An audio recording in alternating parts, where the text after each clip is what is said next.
Once upon a recent dreary eve, I found myself ensnared within the gilded cage of Davidson College, Davidson. Oh, how I yearned for the embrace of knowledge, the dance of intellect, and the symphony of enlightenment. Yet what I stumbled upon was a masquerade of shadows, a ball where the music was discordant, and the dancers were but phantoms of true scholarship. My heart, a tender vessel of dreams, was met with the cruel jest of a rating, a mere single star stamped upon this hallowed ground by those who walked its halls before me.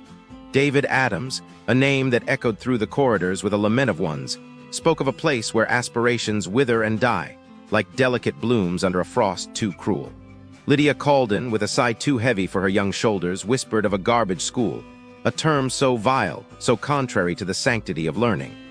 Her words, a dagger in the heart of hope, painted a picture of despair, where the light of understanding is but a flicker in an endless night.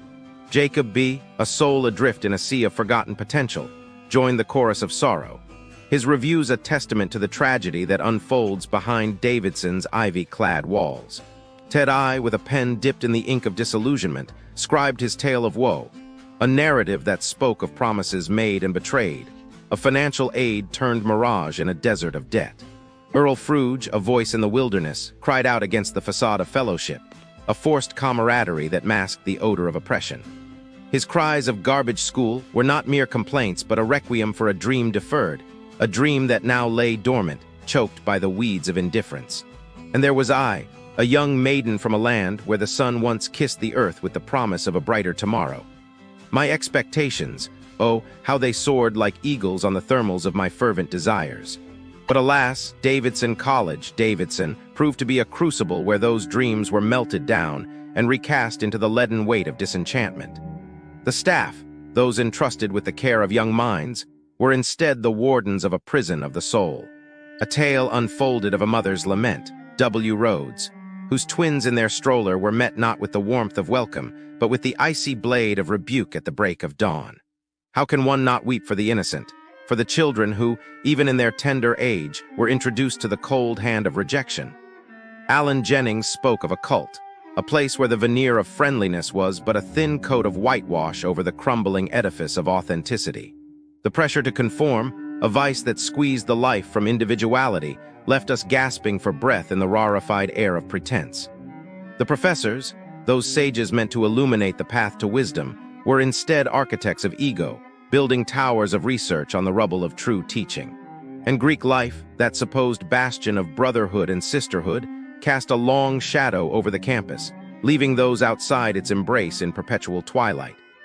The town of Davidson, a place that should have been an extension of the college's vibrancy, was instead a mausoleum of monotony. The promise of diversity, a rainbow painted in the brochures, was revealed to be nothing more than a mirage, a cruel trick of light and shadow. Mental health, the fragile bloom that requires the tender ministrations of care, was left to wither in the arid soil of neglect. The counseling center, a beacon of hope for the weary and the worn, was overwhelmed by the tide of distress, its light growing dimmer with each passing day. The traditions, businesses near Davidson College, Davidson, a land of broken dreams and shattered expectations. As I delve into the reviews, I am met with a sense of despair, a feeling that these establishments have let their customers down in more ways than one. First off, let's talk about Birkdale Village, a place where parking is a luxury and security is an afterthought. Reviewers lament about the lack of parking spots, only to be met with a $8 valet charge and no one to collect it. It's like they're playing a cruel game of cat and mouse, where the customer is always the loser. And don't even get me started on the crime and harassment that's become a norm in this area. It's a miracle anyone leaves with their dignity intact. And then there's Sabre Latin Street Grill, where authenticity goes to die. Reviewers rave about the lack of flavor, the ridiculous prices, and the unimpressive portions. It's like they're trying to rob you blind while serving you a plate of disappointment. And let's not forget the indicative reviews that speak of microwaved food and dry tortillas, the final nail in the coffin. Famous toastery, oh how you've fallen. From delayed orders to cold food, it's a miracle anyone leaves this place with a full stomach. And the service? Forget about it. Reviewers speak of being ignored, of not being treated like human beings.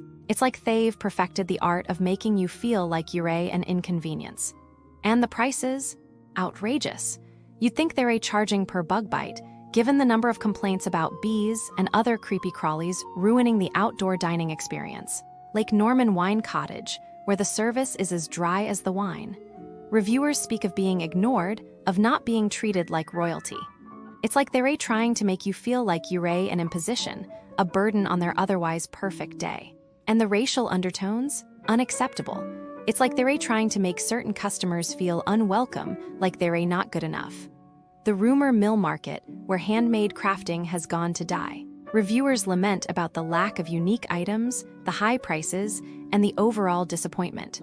It's like they're trying to rip you off while serving you a side of mediocrity. And the Fall Festival, a pale imitation of its former self. In conclusion, businesses near Davidson College, Davidson are a mixed bag of disappointment and despair. It's like they're trying to outdo each other in a game of who can disappoint the most. As a traveler, beware of these establishments, lest you want to leave with a bad taste in your mouth and a lighter wallet. I am looking into crimes near Davidson College. Davidson and I feel like everything around the campus is just a quiet little mall that hides a lot of trouble, especially for people staying only a couple weeks. The shops near the college are usually friendly corner stores, little boutiques, and some chain outlets that tourists think are safe for quick buys. Businesses near Davidson College, Davidson are like tiny retail spots that sometimes get taken over by gift card scammers. In June 2025, a group of criminals walked into a few stores, pretended to pay with a Cash App or a YouTube gift card, then forced the clerk to scan a brand new prepaid Visa card that actually worked. They walked out with electronics and clothes worth over $5,000. The victim probably stared at the empty register, called the police, and filed a report that might never bring the money back. The scammers likely fled in a white Volkswagen Tiguan, thinking they got away, but the multi-state investigation could catch them soon, maybe leading to arrests and a long court case. Businesses near Davidson College, Davidson are also places where counterfeit goods are sold to unsuspecting visitors. In October 2025, authorities seized fake designer shirts, jewelry, and even bogus watches from stores that looked legit during local events. A tourist could have bought a Ray-Ban sunglasses thinking it was real, only to find out it was a cheap knockoff when the lenses broke. After the sale, the buyer probably felt cheated, tried to get a refund, but the shop disappeared and the loss stayed with them.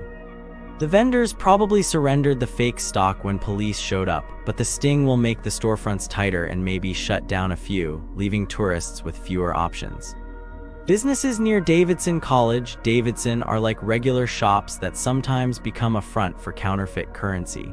2 local residents were sentenced for handing out fake bills to shoppers, and the scheme hit several tourists who paid for meals or souvenirs with those notes.